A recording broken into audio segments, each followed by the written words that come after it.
Hello everyone. Nandito ako sa Foothills Hospital ngayon. This is my third day na ba? Yeah. Kasi I was admitted on Thursday. Tapos I had the surgery on Friday. So ika-third day ko na ngayon. Possible discharge na ako today. Mahirap. Kwento ko sa inyo mamaya kung paano nangyari. But yeah, ayan. Meron pa akong swero kasi may last dose of antibiotics pa ako. Pasensya na medyo malat ako eh. So, dito ako sa cubicle 4 beds. Itong unit na to. It's medical surgical unit. Pinating na ang breakfast. Milk, apple juice, coffee, raisin toast, cottage cheese, cream of wheat. Sinabi ko na ba? Paulit-ulit. Yun yung breakfast. Ayan, very good naman ako. Tinry kong ubusin. So, naubos ko yung aking toast. Nagkakape na lang ako. Ito parang hindi siya cheese, parang yogurt. Tapos ito masarap naman. Kaya lang di lang ako sanay kumain ng ganyan. Wheat. Ano ba tawag nila dyan? Cream of wheat. Mag-washroom na naman ako.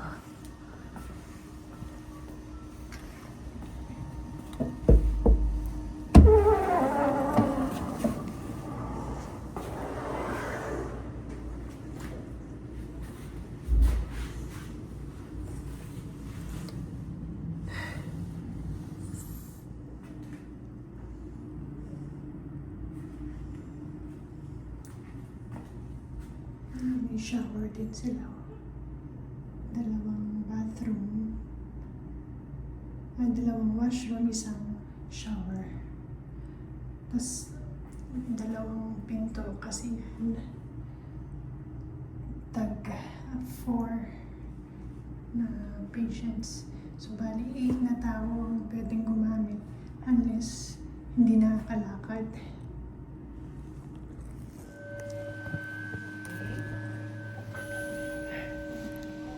Code red. Swerte. Ayun, so, nasa 5th floor. Merong fire. Nakatulog ako. May lunch na pala kami.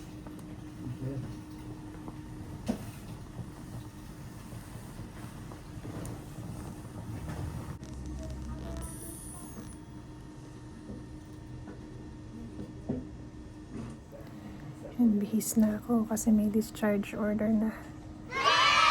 Excited. Finally nakakaalis na ako.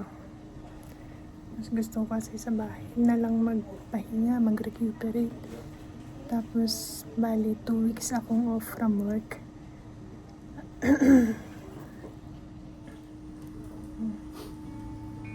Back na.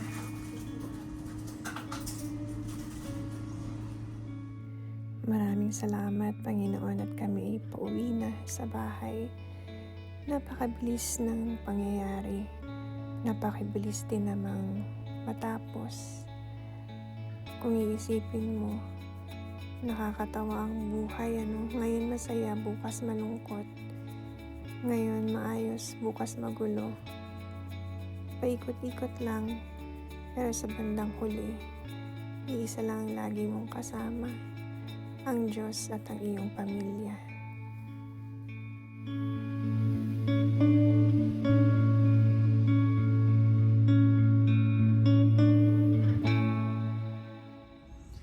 Yan ang situation namin today.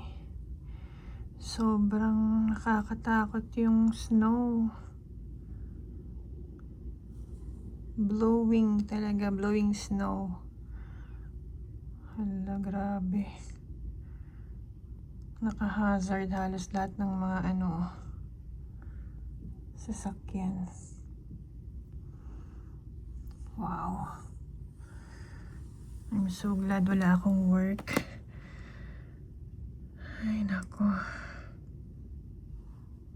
Paano kaya si Jared mamaya? Hayaan ko na lang muna sa school. Tapos pag medyo tumila, saka na lang pauwiin. Kasi matindi ito.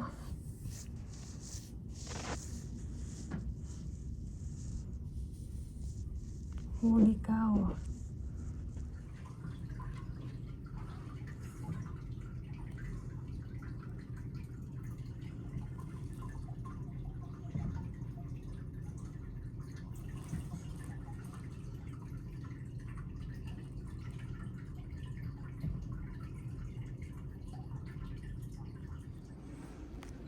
Ito sa likod namin, oh. Blowing snow. Talagang nasa namin, nasa advisory.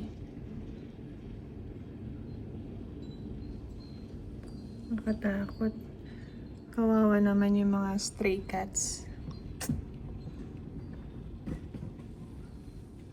Look at that, Marka. Aren't you glad you have a home? Look. If you were in the farm at this time. Look outside. Look how bad the weather is.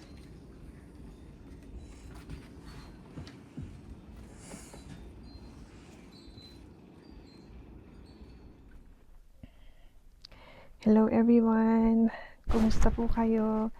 Sana ay nasa mabuti kayong kalagayan. At ako ngayon ay nagkaroon ng hindi magandang pagsubok.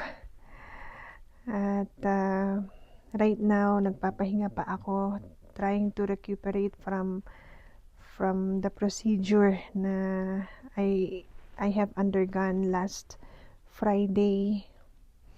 So, kukwento ko lang sa inyo kung anong mga nangyari bago yon, kung ano yung mga update ko sa inyo ngayon. So, last Wednesday, last week lang, today is Thursday. So, isang linggo na. Nagkaroon ng munting salo-salo. Well, it's actually a Christmas celebration for all the employees and staff nung facility namin. Tapos, nagkaroon ng kainan, ganyan. And then, sa hapon, I went for my usual evening shift. Okay naman. Hanggang sa mga 10 o'clock ng gabi, nakaramdam na ako ng pagsakit ng tiyan. And then I thought, baka yung nakain ko lang, ganyan. At during that time kasi meron din kaming mga residente na may symptoms of GI or gastrointestinal symptoms. So, kala ko baka nahawa lang ako or ako na yung susunod. Nakapag-drive pa naman ako pabalik sa bahay. And then, hindi na ako nakatulog. So yung night na yon, pabalik-balikwas na ako sa bed. Hanggang sa the next day, pumasok yung asawa ko ng maaga. Yun yung usual na routine niya. And then, nagsuka ako. Twice yun nagsuka ako. Yung pain ko, ang unang-una ko naramdaman nung Wednesday night na nasa work ako is malapit siya sa may pusod. Pero nung iniinda ko na siya, bumaba na siya dito sa right side. Hanggang sa kinabukasan. Actually, nung pag-uwi ko, hindi ko talaga ma-pinpoint kung saan mismo kasi tinatanong ako ng asawa ko. Hindi ko ma-pinpoint mismo kung saan yung masakit. Sabi ko, masakit lang yung tiyan ko. The next day, ayun na, medyo alam ko na kung saan exactly. Nandun siya sa may right side. Tapos yun nga, nagsuka ako, kinabahan na ako kasi alam kong signs yun ng appendicitis Nasa right side yung pain ng abdomen. Tapos pagsusuka, although hoping pa rin ako na baka naman nahawa lang ako or GI symptoms. So, inaantay ko pa rin mag number 2 ako. Pero hindi nangyari. Hindi ako nakapag number 2. So, ngayon, hindi ko na natiis. Tama-tama naman yung hipag ko papasok ng work dun sa hospital. Sinabay na niya kami. So, diretso na ako ng ER. And then, from ER, pagdating namin doon, ang dami ng tao. That was Thursday. Ang dami ng tao. Dumating kami doon 2 o'clock. Tapos, ang una kasi sa ER, pipila ka papunta doon sa mga nurses for triage. Triaging. Para malaman kung ang kondisyon mo ay emergency or hindi. Hindi ako makatayo ng dumating kami doon actually, hindi ako makatayo ng diretsyo. Nakayuko akong ganun, sobrang pain. So, umupo na lang ako and then yung anak ko yung pinagpila ko. Tapos, nung ako na, ang i-check, sinabi ko kung nasaan yung pain. Syempre, hindi ko sinabi na it looks like appendicitis. Hindi ko sinabi yan, pero ang pain ko, sabi ko nag-umpisa dito, sabi ko sa may pusod, and then ngayon nandito na sa right side. Tapos, ayun, pinaupo muna niya kami hanggang sa lumipas ang oras. Natawag kami, I think that was past 9 na. Basta 6 hours kami nag-intay 2, 3, 4, 5, 6, 7, 8. So, siguro mga bago mag 9 o'clock, pinapasok na kami. So, habang nag-aantay, batch by batch parang 5 patients kada tawag, nag-a-announce, papasok sa loob, announce, pasok sa loob. Habang naghihintay doon, naghahanap akong pwedeng higaan kasi gusto ko talagang humiga. Sabi ng anak ko, meron daw doon sa may lobby na kung saan yung cafeteria, may mga sofa doon, may nakita siya nakahiga. Hindi na ako nahiya. Lumabas ako. Buti na lang makapal yung sweater ko kasi kasalukuyan din nag-snow. Umiga ako doon. Sabi ko sa kanya, tawagin na lang niya ako doon. And then yun, tinawag niya ako nung nakahiga ako doon. And then, pinapasok kami. Pagpasok ko, hindi pa pala bed. Mag-aantay ka pa pala sa waiting room kasi sa loob, ang dami pa palang pasyente. So, walang bed na available. Upo pa rin. Nag-intay pa rin ako doon siguro hanggang sa makita ako ng nurse. After an hour, tinawag ako ng nurse, vital signs niya ako and everything. And then, nung tinanong niya, nung time na yun na kinakausap na niya ako, talaga naman na ang pain ko, hindi ko na matiis. Sabi ko, parang something is pulling my umbilical cord. Sabi ko, yun yung description ko, yun talaga yung nararamdaman ko. And then, ginawa niya, nanghingi ako ng pain medication. Sabi ko, please, any pain medication will do. Although dun sa triaging pala, binigyan na rin naman nila ako ng pain medication, Tylenol, 3 Tylenol ata yun. Tapos nung sa loob na, 2 Tylenol at saka 2 naproxen, ibuprofen, 2 ibuprofen, 2 acetaminophen. So ngayon, inano niya ako, sinuero, kinuha na niya na ako ng dugo, and then sabi niya, I will leave this here just in case na meron pang dapat gawin sa'yo, sabi niya gano'n. So, nilagyan niya na ako iniwan na niya yung suero dun sa aking left na arm. And then, after, siguro less than 20 minutes ganyan, or 20 minutes, tinawag na ako sa cubicle, tinignan na ako ng doktor. So, sabi niya, mag-undergo daw ako ng CT dahil daw dun sa description ko ng pain, it looks like I have appendicitis. Yun. After nun, mga ilang saglit lang, ayan na yung CT scan. Tapos yung result, nandun na. Sinabi niya, yes, it's appendicitis and we have to remove it. Sabi niya. So, you will be our first patient first thing in the morning. So, Thursday na ng gabi yun. Pinag-antay lang ako ng room na available. para i-admit na ako para Friday ng umaga ang operation.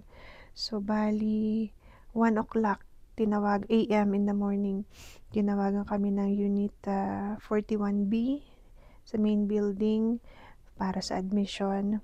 Dinala na ako doon. Nakapahinga ako from 1 o'clock until siguro mga bandang 6 o'clock to 7. Di ko na alam yung mga oras ko. Nagising ako. And then, kinuha ako ng porter para dalhin sa OR ng mga bandang 8 o'clock yata. Yeah, or 7:30, I think. Pasensya na kayo sa timeline ko. 7:30 to 8, ganyan. Kinuha na ako. Then, naiwan mo na yung anak ko sa kwarto, sa unit. Tapos, dinala ako sa OR room. Tinignan ko yung oras, 9 o'clock. Sinimulan nila ng 9 o'clock. Mabilis lang yung procedure. Nagpakilala sa akin. Yung una yung anesthesiologist. And then, pangalawa yung gagawa ng procedure, si Dr. Sutherland. So, sinabi nga niya na it's a laparoscopic appendectomy. Tutusukin lang. May 3 holes lang na gagawin for them to be able to see the inside at makawit nila yung appendix para matanggal. Tapos yun, pinahiga na ako dun sa table, and then nilagyan ako ng mask. Sabi lang sa akin ng nurse, yan, inhale, exhale, inhale. Siguro ng mga pang-4-5, ayan, di ko na alam kung ano nangyari. The next time na nagising ako, nandun na ako sa unit ulit, at siguro mga nagising ako, mga 11 na ng umaga, 9, 10, 11 yan. 11, siguro nag-wean off na yung yung anesthesia. No, not the anesthesia, yung pampatulog. Yun ang nangyari. Bago pala ako ma-admit, sinabi nila na after ng procedure sa umaga, baka sa hapon, ma-discharge na ako. So, excited naman ako nung paggising ko nga ng 11. Akala ko talagang uuwi na ako. Tapos sabi ng doktor, kailangan pang i-complete yung IV antibiotics kasi medyo mataas yung white blood cell ko. Kaya mag-stay muna ako overnight, and then Saturday ng umaga na ako makakauwi. Okay na rin sa akin yun. Gusto ko matapos muna bago ako makaalis. So, ganun na nga yung nangyari.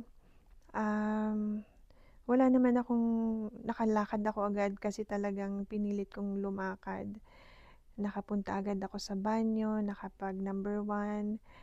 At next day, nakapag number 2 na ako. Wala man ako naging problema. Yun lang, wala akong appetite. Pinilit ko lang talagang kumain kasi para lang madagdagan yung energy ko.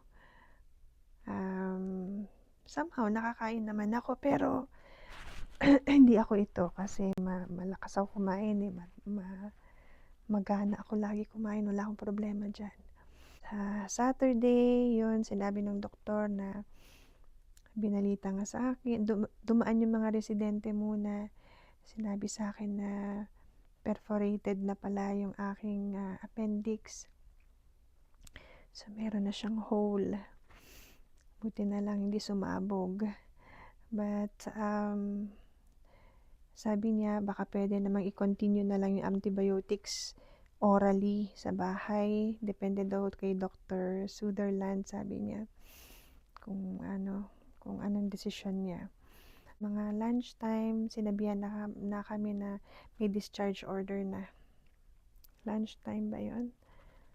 Earlier pa, ng Sabado. Nakabalik ako dito sa bahay. Nung first day ko, binili namin agad yung mga gamot. Like, naka-amoxiclav ako for 5 days more. At saka, pain medication. Naka-Tramaset.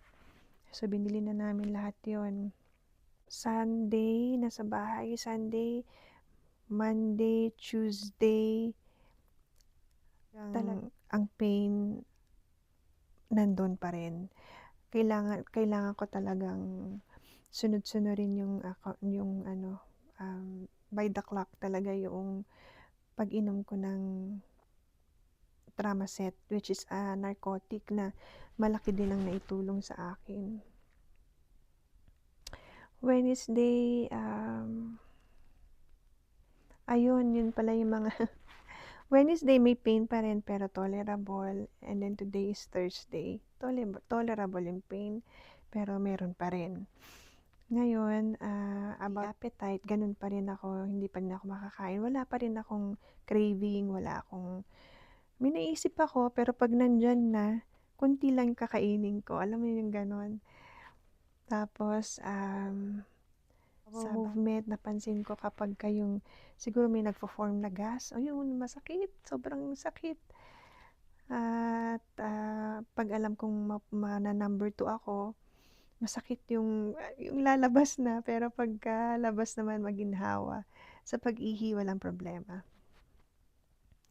Yan, tapos, tinignan ko yung wound ko, may Steri-Strip siya. Actually, ang instruction sa akin, after 1 day, pwede nang maligo, and then tanggalin yung pinaka-dressing. Tapos, under the dressing, may Steri-Strip. Yun, hindi pwedeng tanggalin hanggang bukas. So, 1 week yun na nandun. Kaya, yung Sunday ba ako naligo or Monday? I think that was Sunday nga, naligo na ako. As pinatanggal ko sa anak ko yung dressing, wala naman naging problema, walang bleeding or anything. Nandun intact naman yung Steri-Strips. So hanggang ngayon, nandito pa rin yung Steri-Strips. Kahit nag-shower ako, hindi man natatanggal, madikit siya. So bukas ko pa siya tatanggalin. Tsaka walang signs of infection or anything. Maayos, maganda yung pagkakagawa nila. Yeah. Ang diagnosis pala sa akin is acute appendicitis. Hindi ko lang malaman ay kung related siya dun sa mga symptoms na sinabi ko na doon sa aking family doctor. Kasi I remember last year, the end of last year, sinabi ko sa kanya na, Doc, sabi ko, ba't nag-iba yung aking bowel movement? Sabi ko, regular ako everyday, but then the form is yung manipis, it's either manipis or explosive. Ganun lang, dalawa lang yung bowel movement ko. So sabi niya, sige, mag-undergo ka ng mga test. Nag-undergo ako ng test, bali January na yun of this year. Upper GI series, something. At saka abdominal ultrasound, pati pelvis, sinama na niya for the ultrasound. Lahat, wala namang nakita. Walang kundi yun na naman, kidney ko, meron pa rin akong bato na non-obstructing naman na dati ko ng sakit yan. So yun, walang nakita. Niresetahan lang. No, not really niresetahan, but kasi naman to over the counter. Sinabi lang niya na bumili ako ng probiotics kasi maganda daw para sa intestines ko. And we'll see, sabi niya, kung ano. Uminom ako for a while, nung natapos na, hininto ko na. Ganun pa rin, walang nagbago. So, dahil wala naman akong pain, wala namang discomfort, wala lang, hindi ko na pinansin. Yun, tuloy lang ang buhay. Hanggang sa nangyari na nga ito, hindi ko alam kung related ba yun, or kayo, baka may experience kayo, kung may alam kayo sa ganito, sa tingin niyo related ba yun, or ito bang appendicitis ay talagang basta-basta na lang nangyayari. Well, sa nabasa ko, sabi niya mas mas prone ang lalaki kaysa sa babae. At saka yung age is between 20 to 30 years old. Lampas na ako, no? Hindi ko alam ba't ako yung sa akin nangyari. Ang take ko lang dito sa or yung learnings ko dito sa pangyayari, listen to your your body. Talagang nung bago ako magpa-ospital, na-realize ko na talaga na appendix dahil yung klase ng pain niya, pusod, right lower quadrant, then babalik na naman sa pusod, tapos parang hinihila yung pusod ko, ganyan. Tapos balik na naman sa baba, ganun yung pain. At siguro kasi ako wala rin akong sa pagkain wala akong pinipili. Lahat kinakain ko talaga kasi magana akong kumain. Pero mas pansin ko sa sarili ko habang nagkakaedad, mas gusto ko yung gulay kaysa sa karne. Pakagat-kagat lang ng karne, okay na sa akin basta may gulay talaga. Yun ang importante sa akin. Tsaka stress siguro. Siguro nagdaan din ako sa maraming stress lately. Kaya iwasan din natin ang stress. So I'm glad I'm over it now. At masaya ako dahil na-save pa siya. Lord, thank you. At alam ko yung complications kung sakali man na sumabog yung appendix ko. Kaya Lord, thank you so much. At yun lang ang mai-share ko sa inyo. Sana may natutunan kayo sa video na ito. Tayo magkita-kitang muli sa susunod na video. Bye!